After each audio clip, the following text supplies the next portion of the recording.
Traders இந்த வீடியோவில் நம்ம வந்து ஒரு சூப்பரான ஒரு இஎம்ஏ இண்டிகேட்டர் பற்றி தான் பார்க்க போகிறோம். ஸோ கேர்ஃபுல்லாக வீடியோ ஃபுல்லாக வாட்ச் பண்ணுங்கள். இதை எப்படி யூஸ் பண்ணணும் நான் தெளிவாக சொல்கிறேன். அதை தெளிவாக கேட்டுட்டு அதை மாதிரி நீங்கள் வந்து இண்டெக்ஸ்லேயோ இல்லை வந்து ட்ரேட் பண்ண போகிற ஸ்டாக்ஸ்லையோ நீங்கள் வந்து யூஸ் பண்ணிங்கன்னா உங்களுக்கு ரொம்ப பெனிஃபிட்டாக இருக்கும். சரிங்களா? சரி, ஓகே. இப்போ இந்த இண்டிகேட்டரை எப்படி யூஸ் பண்ணலாம் பார்க்கலாம். ஃபஸ்ட்டு இன்ட்ராடே பண்ண போகிறீங்களா இருந்தால் நீங்கள் வந்து ஒரு 15 மினிட்ஸில் நீங்கள் வச்சு ட்ரேட் பண்ணிங்கன்னா உங்களுக்கு நல்ல கிளாரிட்டி கிடைக்கும். ஸோ வந்து இந்த லோயர் பேண்ட் இருக்குது பார்த்தீங்களா, அந்த லோயர் பேண்டுக்கு வந்துச்சுன்னா கண்டிப்பாக ஒரு பவுன்ஸ் நீங்கள் எதிர்பார்க்கலாம். அதுக்கு தான் இந்த இதுக்கு நான் எக்ஸாம்பிள் எடுத்து வச்சுருக்கேன் பாருங்கள். இங்கே லோயர் பேண்டுக்கு வந்ததும் எப்படி ஒரு மூவ்மெண்ட் ஆகிருக்கு பாருங்கள். ஸோ சேஃப் ட்ரேடர்ஸாக இருக்கிறவங்க நீங்கள் என்ன பண்ணலான்னா இந்த அப்பர் பேண்டுக்கு மேலே போகும்போது மட்டுமே நீங்கள் பொசிஷன் எடுக்கலாம். அதே மாதிரி இந்த லோயர் பேண்டு கீழே வரும்போது நீங்கள் செல்லிங் சைடு பொசிஷன் எடுக்கலாம். அப்பர் பேண்டுக்கு மேலே போனால் பையிங் சைடு, லோயர் பேண்டு கீழே வந்தால் செல்லிங் சைடு. சரிங்களா? இதே நீங்கள் அப்படியே வந்து இண்டெக்ஸுக்கு நீங்கள் வந்து பயன்படுத்தலாம். சரிங்களா? அதாவது கால் ஆப்ஷன் எடுக்கிறதுக்கு, புட் ஆப்ஷன் எடுக்கிறதுக்கு சேஃப் பிளேஸ் இப்படி மட்டும் பண்ணுங்கள். ஸ்கேல்பிங் ஃபாஸ்ட்டாக தெரிஞ்சவங்க இதை வச்சு நீங்கள் தாராளமாக வந்து பயன்படுத்திக்கலாம். ஸோ அந்த அப்பர் பேண்டை ஹிட் பண்ணும் போதெல்லாம் ஒரு ரிவர்சல் நடக்க வாய்ப்பு இருக்குது. இந்த சென்டர் சில நாள் பார்த்திங்கன்னா அப்படி வந்து சின்ன ரேஞ்சாக இருக்கும். அப்படின்னா வந்து அதிகபட்சம் சில நேரம் சைட்வேஸில் போக கூட வாய்ப்பு இருக்குன்னு அர்த்தம். ஸோ அதுவும் இது இண்டிகேட் பண்ணும். ஸோ அதையும் நீங்கள் வந்து தெளிவாக பார்த்து பொறுமையாக ட்ரேட் எடுங்க அந்த மாதிரி நாட்களில். சரிங்களா? சரி, இப்போ வேறு ஸ்டாக்ஸ் எதாவது இருந்தால் பார்க்கலாம்.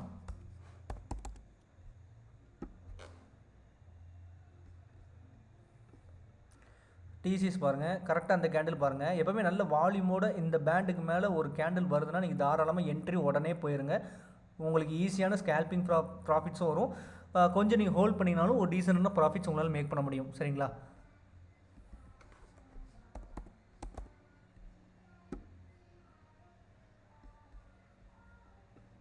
ஸோ அங்கே பாருங்கள், இந்த மாதிரி ஒரு கேப் நல்லா இருந்துச்சுன்னு வைங்களேன். இன்கேஸ் இங்கே டவுன் சைடில் இருந்தாலும் சரி, அப் சைடில் இருந்தாலும் சரி, ஸோ அந்த மாதிரி ஒரு கேப் இருக்குனாலே நீங்கள் வந்து தெளிவாக புரிஞ்சுக்கோங்க, நல்ல ஸ்ட்ராங்கான அப் ட்ரெண்டில் இருக்குன்னு அர்த்தம். ஸோ அது எப்போவுமே நீங்கள் வந்து சில நாட்கள் வந்து கவனிக்காமல் நம்ம வந்து ட்ரேட் பண்ணுறப்போ நம்ம அதை மார்க்கெட் போகிற டைரெக்ஷன் என்னென்னு பார்த்து ட்ரேட் பண்ணிட்டே இருப்போம். ஆனால் சீக்கிரம் புக் பண்ணிடாதீங்கன்னு சொல்கிறேன். இந்த மாதிரி கேப் இருக்கிற இடத்துல சீக்கிரம் புக் பண்ணிடாதீங்க, ஹோல்ட் பண்ணுங்கள். நல்லாவே உங்களால் ப்ராஃபிட் மேக் பண்ண முடியுங்க. பாருங்கள், நல்ல ஒரு கேப் கிரியேட் ஆகிருக்கு. ஸோ மூவ்மெண்ட்டை பாருங்கள். சரிங்களா? ஸோ இது வந்து நீங்கள் எக்கச்சக்க இஎம்ஐ யூஸ் பண்ணியிருக்கலாம். ஆனால் இது வந்து ரொம்ப ஒரு பவர்ஃபுல்லான இஎம்ஐ, ரொம்ப அக்யூரேட்டாக இருக்கும். கரெக்டாக அப் சைடில் எங்கே ரிவர்சல் ஆகலாம், இல்லை டவுன் சைடு எங்கே ரிவர்சல் ஆகலாம் அப்படின்னு உங்களுக்கு வந்து ஒரு நல்ல ஒரு ப்ரெடிக்டபிலிட்டியை கொடுக்கும். சரிங்களா?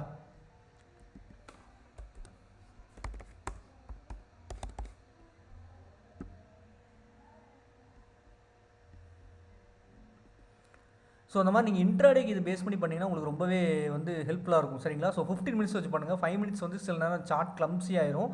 ஸோ அதனால தான் நான் உங்களுக்கு சொல்கிறேன், 15 மினிட்ஸ் வச்சு பண்ணிங்கன்னா உங்களுக்கு வந்து நல்லாவே யூஸ்ஃபுல்லாக இருக்கும். சரிங்களா? ஸோ இப்போ இதை வச்சு எப்படி பொசிஷனல் ட்ரேட் இருக்கலாம் பார்த்தீங்கன்னா, பொசிஷனல் ப்ளேஸ்லாம் மினிமம் வந்து ஒரு 1 hour 4 hour அந்த டைம் ஃப்ரேம்லேருந்து பாருங்கள். இப்போ இதை வந்து 1 hourல வச்சோன்னா இங்கே பாருங்கள் எக்ஸாக்டாக. ஸோ இங்கே இந்த லோயர் பேண்டை ஹிட் பண்ணோடனே நீங்கள் ஒரு பொசிஷன் எடுத்துக்கலாம் அப் சைடுக்கு. பார்த்தீங்கன்னா உங்களுக்கு ஒரு நல்ல மூவ்மெண்ட் கிடைக்கும். இதுக்கு தான் சொல்கிறேன், ஹையர் டைம் ஃப்ரேம் பார்க்கும்போது நமக்கு எப்போவுமே ஒரு கிளாரிட்டி கிடைக்கும். ஸோ பொசிஷனல் பிளேயர்ஸ் இதை வந்து யூஸ் பண்ண போகிறீங்க அப்படின்னா நீங்கள் வந்து ஒன்று அப்பர் பேண்ட்லேருந்து ரிவர்ஸ் ஆகுதுன்னு பாருங்கள், இல்லை லோயர் பேண்ட்லேருந்து ரிவர்சலுக்கு வெயிட் பண்ணுங்கள். ஸோ அந்த இடத்துல மட்டுமே நீங்கள் வந்து ட்ரேடை இனிஷியேட் பண்ணுங்கள். பொசிஷனல் ட்ரேட் பை பண்ணிங்கன்னா கண்டிப்பாக உங்களுக்கு நிச்சயமாக ஒரு நல்ல ப்ராஃபிட் மேக் பண்ண முடியும். சரிங்களா? ஸோ இது வந்து எல்லாத்துலேயும் நல்லாவே ஒர்க் ஆகும். Nifty, bank Nifty. சரிங்களா? இப்போ பாருங்கள், இங்கே பாருங்கள், நல்லாவே கேப் இன்னமே இருக்குது. ஸோ அந்த அப்பர் பேண்டுக்கு மேலே வந்து கிரியேட் ஆனோடனே இந்த கேப்பும் பாருங்கள். ஸோ இதுவே உங்களுக்கு ஒரு நல்ல இண்டிகேஷன், நல்ல வந்து இண்டெக்ஸ் வந்து நல்ல ஒரு அப் ட்ரெண்ட், ஸ்ட்ராங்கான அப் ட்ரெண்ட் இருக்குன்னு அர்த்தம். ஸோ அதே மாதிரி பாருங்கள், நல்லாவே போயிருக்குது. ஸோ இதை நீங்கள் பார்த்துட்டீங்க அப்படின்னா பொசிஷனல் பிளேஸில் அழகாக நீங்கள் ஒரு ட்ரேட் எக்ஸிக்யூட் பண்ணியிருக்கலாம். பொசிஷனலாக நிஃப்டியை பை பண்ணியிருந்துருக்கலாம். பேங்க் நிஃப்டி பார்க்கலாம். எஸ், பேங்க் நிஃப்டி பாருங்கள். ஸோ இதை தான் சொல்கிறேன், ஹையர் டைம் ஃப்ரேமில் வச்சு பார்க்கும்போது உங்களுக்கு ரொம்பவே ஈஸியாக கிளாரிட்டி கிடைக்கும். ஸோ இதான் சொல்கிறேன், இன்ட்ராடே பிளேஸ் இந்த இண்டிகேட்டர் 15 மினிட்ஸ் வச்சு யூஸ் பண்ணுங்கள். பொசிஷனல் பிளேஸ் மினிமம் 1 hourலேருந்து போங்க. 1 hour 4 hour டே சார்ட் அது வந்து உங்கள் விருப்பம் தான். ஆனால் 1 hourலேருந்து ஸ்டார்ட் பண்ணுங்கள் பொசிஷனலாக ட்ரேட் எடுக்கிறதுக்கு. சரிங்களா? ஸோ இது வந்து நல்லாவே ஒர்க் ஆகும். இதை வந்து கொஞ்சம் மற்ற ஏமே மாதிரி தானே அப்படிங்கிற மாதிரி ஈஸியாக எடுத்துக்காதீங்க. ரொம்ப ரொம்ப பெர்ஃபெக்டாக ஒர்க் ஆகும். ஸோ இதை வந்து யூஸ் பண்ணி பாருங்கள். சரிங்களா? ஸோ இந்த இண்டிகேட்டர் பார்த்தீங்கன்னா இதோட நேம் நான் சொல்கிறேன்.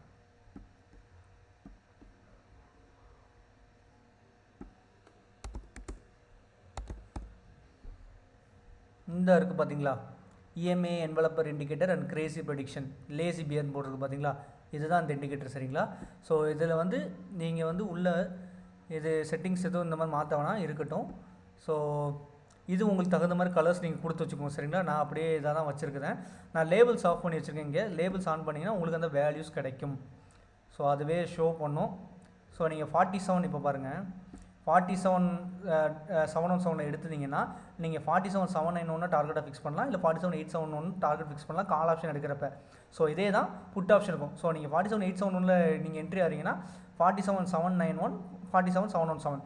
ஸோ உங்கள் வேல்யூஸ் வச்சு ட்ரேட் பண்ணுறதுக்காக சொல்கிறேன். ஸோ இந்த மாதிரி நீங்கள் வந்து இதை பேஸ் பண்ணி பார்த்துக்கிட்டிங்கன்னா உங்களுக்கு வந்து டார்கெட் புக் பண்ணுறது கொஞ்சம் ஈஸியாக இருக்கும் சரிங்களா. ஸோ இதை வந்து நல்லாவே ஒர்க் ஆகும். கொஞ்சம் அதை மிஸ் பண்ணாமல் யூஸ் பண்ணி பாருங்கள் சரிங்களா. ஸோ இங்கே பாருங்கள் இங்கே இருக்குது 1 ஹவர் பாருங்கள் 21,397 வரைக்கும் ஒரு டவுன் சைட் டார்கெட் இருக்குது. 21,426 வந்து ஒரு மிடில் டார்கெட்டாக இங்கே நமக்கு ப்ரொவைட் பண்ணியிருக்குது. 21,459. ஸோ இந்த மாதிரி கொஞ்சம் ரேஞ்ச் பக்கத்துலேயே இருக்கும்போது இதுவே உங்களுக்கு இண்டிகேஷன் பண்ணும் இந்த மேபி சைட்வேஸில் இருக்கலாம் அப்படின்னு. ஸோ அது பொறுத்தும் நீங்கள் வந்து நீங்கள் ஈஸியாக நீங்கள் வந்து ப்ரெடிக்ட் பண்ணலாம். சரி ஓகே இது டவுன் சைடு வருவானா அப் சைடு போனால் இல்லை சைட்வேஸ் இருக்க வாய்ப்பு இருக்கா அப்படின்னு. ஸோ இது பேஸ் பண்ணி பொசிஷன் என்ட்ரு ஆகலாமா வேணாமான்னு கூட நீங்கள் டிசைட் பண்ணிக்கலாம் சரிங்களா. ஸோ இந்த இண்டிகேட்டர் கண்டிப்பாக யூஸ் பண்ணி பாருங்கள். ஸோ இதே மாதிரி வேறு ஏதாவது இண்டிகேட்டர்ஸ் பற்றி உங்களுக்கு ஏதாவது டவுட்ஸ் இருக்குனாலோ, இல்லை வேறு ஏதாவது ஸ்ட்ராட்டஜி பற்றி தெரிஞ்சுக்கினாலோ, இல்லை வேறு ஏதாவது ட்ரேடிங் ஐடியாஸ் உங்களுக்கு தேவை அப்படிங்கிற நினச்சிங்கனாலோ தாராளமாக கமெண்ட்ஸில் எதனாலும் நீங்கள் வந்து போடுங்க. நான் வந்து அதை பார்க்குறேன் சரிங்களா. பார்த்துட்டு என்னால் முடிஞ்ச டைமில் நான் அந்த வீடியோ மேக் பண்ணுறேன். சரி ஓகே. ஸோ இதை யூஸ் பண்ணி பாருங்கள். கண்டிப்பாக நாளையிலேருந்தே இதை யூஸ் பண்ணி பாருங்கள். எந்த அளவுக்கு இது ஒர்க் ஆகுது இல்லை அப்படிங்கிறது கண்டிப்பாக எனக்கு கமெண்ட் பண்ணுங்கள் சரிங்களா. ஸோ இந்த வீடியோ பிடிச்சா லைக் பண்ணுங்கள், ஷேர் பண்ணுங்கள், முக்கியமாக சேனலுக்கு சப்ஸ்கிரைப் பண்ணுங்கள் சரிங்களா. தேங்க்ஸ் ஃபார் வாட்சிங்.